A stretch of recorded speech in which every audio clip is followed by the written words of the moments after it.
And I'd like to thank the organizers, session chairs, and for providing me this opportunity to present my work. Um, and also, I'd like to thank all the speakers for wonderful presentations.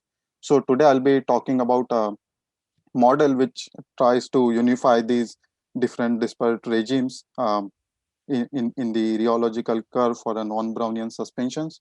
Um, and Before that, suspensions are basically materials formed when we have a bunch of particles suspended in a fluid medium, and then that there are plenty of examples. Like in nature we have mud, river silt, uh, milk, and human blood. There are some natural examples, and suspensions are very find a bunch of applications in industry, like this coal slurry, metal patch in solar cell printing, concrete, biomass slurries, and paints and smoothies. So it's uh, essential to basically learn about and understand what basic principles govern the rheology of these suspensions, so that we can predict and control their flow in various applications. So as a result of which there has been a tremendous interest in the field, and among the various parameters which control the rheology of suspensions, the volume fraction, which is the fraction of particle volume compared to the total volume, seems to be most obvious parameter, and as a result it has been studied quite a lot. So if you look at the viscosity versus the volume fraction, and if we also plot the minimum gap distance between the particles on a graph like this, you can imagine as the volume fraction increases, the average minimum gap between the particles decreases, and at some um, fraction, which is also known as random closing fraction, it becomes zero, and this is the maximum volume fraction that can be achieved. Uh, uh, then we can also look at how the viscosity varies. So in the very dilute shear limit, Einstein came up with this nice linear relationship between the viscosity and the volume fraction, which tells us that in the dilute regime, viscosity increases linearly. And since the particles are well separated, this formula could be derived by ignoring the interparticle interactions. But if we move to a semi-dilute regime, then these interactions start becoming important. And Batchelor and Green, in this classical paper, they corrected and improved Einstein's formula by adding this extra term. And now we can predict the viscosity at a uh, higher volume fraction. But as we go to even higher volume fractions, the particles become very close, and the many body interactions and interparticle interactions become very important. So theoretical analysis is difficult, but people have um, uh, come up with these empirical formulas to model this behavior, and surprisingly, as you can see from this formula, this viscosity diverges at a maximum volume fraction which is smaller than this random closing fraction, and the reason becomes apparent if you look at this minimum distance. So the minimum distance here becomes so small that the short range interactions between the particles, they start playing a determining role, and in some cases the particles can even touch each other, and that can lead to various constraints on the particle motions, which is depicted very nicely with these gear like diagrams. So so short range interactions become important, and also these contacts become important. um, and as a result, so at low volume fractions, because particles are well separated, the behavior is Newtonian. But as we increase the volume fraction, the behavior becomes highly non-Newtonian, and essentially rate dependent, which is clear here. So initially the suspension shear thins, then there is this flat line which is the Newtonian plateau, then it undergoes a shear thickening, and finally in some cases it also undergoes the second shear thinning regime at a very high shear rate. So the same data can be also represented on a stress versus shear rate plot, where all these regimes become clear by just looking at the slope. So at low shear rates, the slope is less than 1, so it is shear thinning, and so on. So since this is well known behavior, and it has been known for like a few decades now, there are a lot of explanations for these different regimes. So the initial shear thinning, there is an explanation based on the attractive repulsive DLVF forces, or adhesion and friction, and also there are some explanations based on ordering in the suspensions. There is some correlation between the ordering and this initial shear thinning, and recently there is this nice explanation uh, relies on the fact that the fluid in the interstitial gaps might be shear thinning, and it can give rise to the shear thinning. But when we come to this Newtonian plateau, there are uh, uh, to the best of my knowledge, there are no explanations for this, and it still eludes us, like why we get this flat line after the initial shear thinning. And then shear thickening, when it comes to shear thickening, also this has been known for a long time, and we are now like starting to understand it better, why it happens. But some earlier explanations that it included order disorder transition and hydroclustering due to lubrication interactions. But recently, the most popular theory is based on these constraint activation due to increasing stress, and the most popular constraint is this friction, and it was uh, presented by Murray, Professor Mortarden, Professor Morris, and co-workers in this nice JOR study in 2014. So I just feel like sad because at that time I was an undergraduate. I was just starting undergraduate, and I couldn't read it in real time. But I find this study very fascinating.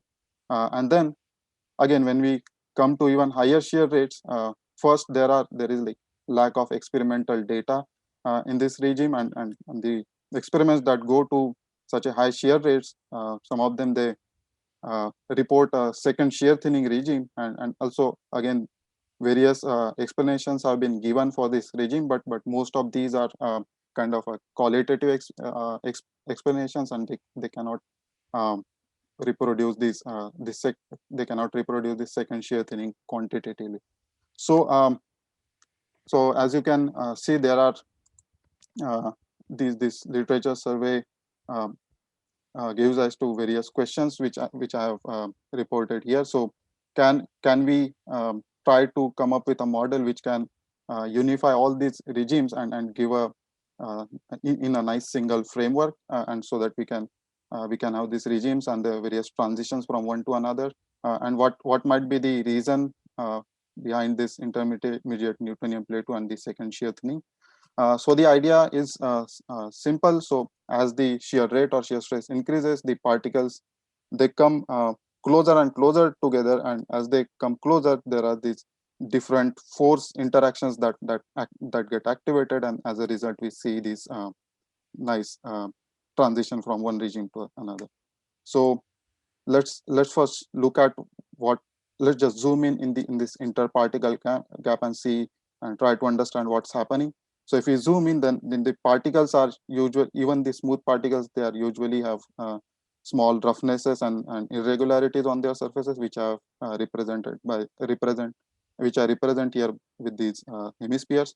So in a shear flow, these particles are translating as well as rotating, and because of that, the first obvious interaction is the hydrodynamic or lubrication interaction, which scales inversely as this interparticle gap. And then other interactions, we can look at this parameter lambda, which is a dimensionless interparticle gap based on the asperity size HR. And because of that, there can be normal as well as tangential forces on the particles, and this can be the friction and the forces can be nicely represented on the Strybeck curve, which is very popular for lubricated friction. So let's just see first the interaction when the interparticle gap is smaller, very small compared to the radius, but large compared to these irregularities. So in that case, we have hydrodynamic lubrication, and the particles are kind of well separated. So in this regime, DLVO forces are important. Then as the particles come even closer and the interparticle gap is comparable to the roughness, then there is this partial EHL regime where there might be partial contacts, and the normal force suddenly increases, as well as there is a sudden rise in the friction, and finally the particles can come into direct contact when the aspirate is deformed, and this interparticle distance becomes smaller than the roughness, and this is called boundary lubrication regime, and this is where friction is active, and DEM like and various contact forces are also present. So because of this, there can be torques on the particles as well. So moving forward in this model, we try to model these various interactions based on the interparticle distance, and simulate them in a Stokes regime, so that we can ignore inertia. So yeah, lubrication forces, we use the resistance formulation, but I'm not given the detail to save time. Then the attractive and repulsive forces of the DLVO origin, um, they have this nice, well-established expressions, and these are active when the particles are well separated, or when lambda is high enough. And kappa here is the Debye length, and FR, FAR, all the characteristic magnitudes of these attractive and repulsive forces respectively. And here is the center to center normal vector between the particles. Then as I mentioned, as they come even closer, when the lambda is between 1 and 2, the particles are not exactly touching, but they are very, very close. And we hypothesize that there is this again extra stress scale, extra force scale, which is due to the non-DLVO interactions, and its magnitude is given with FND, and it tries to prevent the particles from coming into contact. It can also be imagined like a steric repulsion. And finally, if the force is high enough, the particles, they come into contact due to this deformation of the asperity, and we can model the normal and tangential forces using Hertz law and a spring. And also we have Coulomb's law for the friction, and friction gets activated. And this in this recent study by Chate et al. In soft matter, they measured this friction, and they found out that the coefficient of friction, it decreases. So when the asperities are deformed by a small amount, the contact is in elastic regime, and we have a high coefficient of friction. But as the asperities deform more, they go to plastic region, and the coefficient of friction decreases like this. We can fit this data by using this log type of relationship here, and I'll be using this relationship as a model for friction in the in this framework. Um, so these are simulation parameters, and I report mostly the viscosity, and other details on for the algorithm and the method can be found in our uh, previous publications. So yeah, moving forward, so going on to results. So as you can see here, I compare the simulation results with this experimental study by Chate et al. Because we used the force measurements and coefficient of friction from from their measurements. So as you can see, the matching with the experimental data is very nice, and we also get the continuous shear thickening at low shear rates, the continuous shear thickening at low volume fractions, and discontinuous shear thickening at high volume fractions, then shear thinning, the Newtonian Plateau, and then finally the second shear thinning regime as well. So to explain why how we get these different transitions, we need to look at the um, probability function for the average of this interparticle length, lambda, and various contributions to the viscosity, like from the hydrodynamic interactions, from the contact interactions and non-contact interactions, which are the DLVO and non-DLVO forces. So initially at low shear rates, the most of the particles are well separated, and we have the DLVO forces which are dominant. So you can imagine them to be particles with a higher apparent radius, and as we increase the shear rate, they come closer, and as a result, their apparent radius decreases. So you can imagine it as to so as we increase the shear rate, you can imagine there is this apparent decrease in the volume fraction, and as a result we get this initial shear thinning. And as we then increase the shear rate further, the particle come very close to each other, such that the non-DLVO forces are now increase the shear rate. You can imagine there is this apparent volume fraction, and sorry, I hear there is an echo. Okay, I'll go ahead.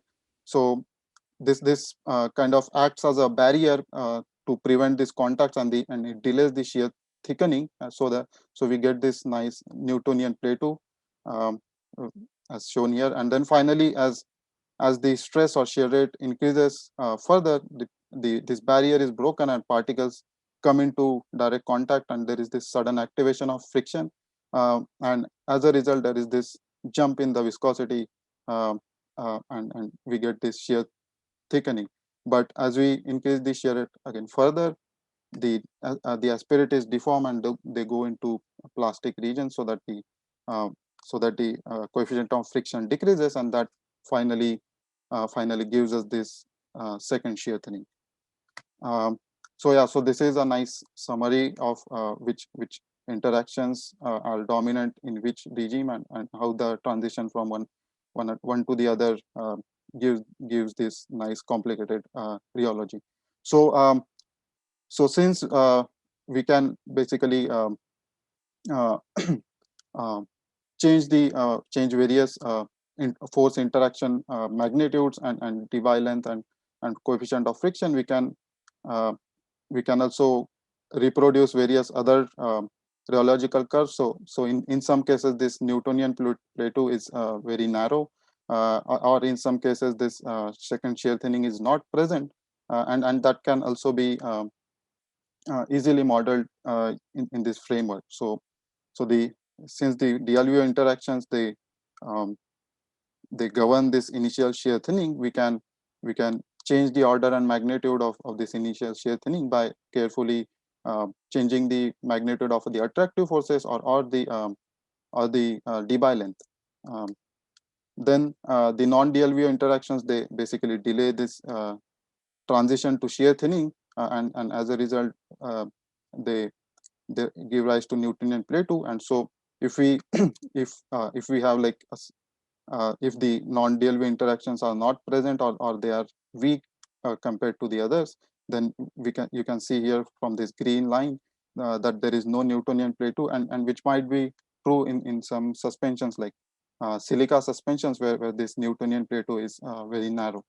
And finally, in some cases like polymeric particles, we have a significant Newtonian plateau, and in that cases we think that these non-DLVO interactions are playing a fundamental role, and so this poses a nice question to experimentalists, that to carefully and more accurately measure these interactions, so that we can see if there is this nice one-to-one correlation between these interactions and various regimes here. And finally, friction, the role of friction, as I mentioned, is very well studied, and the viscosity, basically the magnitude of viscosity depends on the magnitude of coefficient of friction. So I've run simulations for various friction laws. So the first four, so the log law is from the experimental measurements. This exponential law is just a model, mathematical model, and then finally this cottage kind of law is from the Brismal model, and as you can see, for if you have a higher friction, the viscosity jump is higher, and the viscosity in the second shear thinning is also higher. But if we have a constant coefficient of friction, then this second shear thinning regime is not present, and we get another Newtonian plateau after the shear thickening transition. So again, as I mentioned, this is not this high shear rate regime is not explored in many of the suspensions, so it might be helpful to explore these. I try to finish it up so we have a little time for questions. Okay, yeah. So I'll skip this slide and go to my conclusion slide. So to answer the questions that I initially posed, can we unify? So yes, by carefully modeling all the interactions, and we hypothesize that these non-DLV interactions, they explain the Newtonian play too, and finally the elastic to plastic deformation leading to reduction in friction can reproduce this second shear thinning quantitatively. So with that, I'm open to any questions, and I'd also be happy to discuss more in the discussions session at the end of today's Thank you. session. Thank you. Marco, you want to start with your question on the friction model? Oh, yes. My question is the following. So if you allow the friction coefficient to change in function of some local properties, for example, reducing in terms of normal load, etc.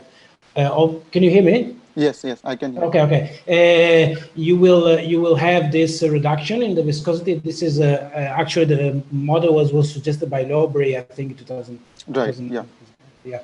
My main question is the following. So, if you take this model of Breezer, this plastic deformation, where the friction coefficient decrease as increasing of the load, how does this model fits into the Strebeck curve that you mentioned earlier in your slide? Because the Strebeck curves depends on the Sommerfeld number, which is inversely proportional to the load. So therefore, the friction coefficient decrease inversely proportional to the 1/n, where in the model of Breezer is decreasing with n. So how these two pictures fits into each other? Right. So in most of the Strebeck curves, so all these Strebeck curves that I studied, they just report a high coefficient of friction when the contacts come into boundary layer.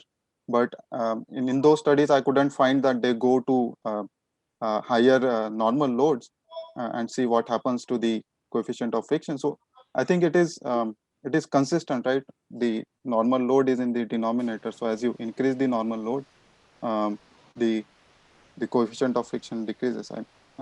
Yeah, but in the boundary lubrication regime, it decreases, increasing the Sommerfeld number, which means and depends also on the sliding velocity, not only on the normal. So I'm just. I think so. Here, if you here if you look, if we increase the normal load, the Sommerfeld number would also decrease, right? So it is consistent. So as you go from right to left on the on x-axis, the normal load is increasing. So from 1 to 0, even in the boundary lubrication, the normal load is increasing. Yeah, but here you're increasing the friction coefficient. So this red line is the normal load. So as you can see, it is increasing. So it is consistent. But most of the studies for Strebeck curve, they finish here and they don't probe what happens. Okay, so you are saying that the black line is your friction coefficient. Right. Yeah. And so this the black line is dropping down. Right. Yeah. As a function of the Sommerfeld number. This is something I'm not sure whether this has ever been reported. Yeah, it's not reported. I couldn't find it in the Strebeck curve literature, but I think from the experimental measurements of Chattet, and you can, for the particles that we see in these suspension studies, it might be true for these particles. Yeah, I think we need to move on because there's an hour talk coming up. There's a few more questions in the chat, and Shah, maybe you can get to them and answer them offline. Right. Yeah. Sure. Thank you very much. Thanks to the three speakers, and this session is now over. Okay. Thank you, Morten, for chairing, and thanks to all the speakers.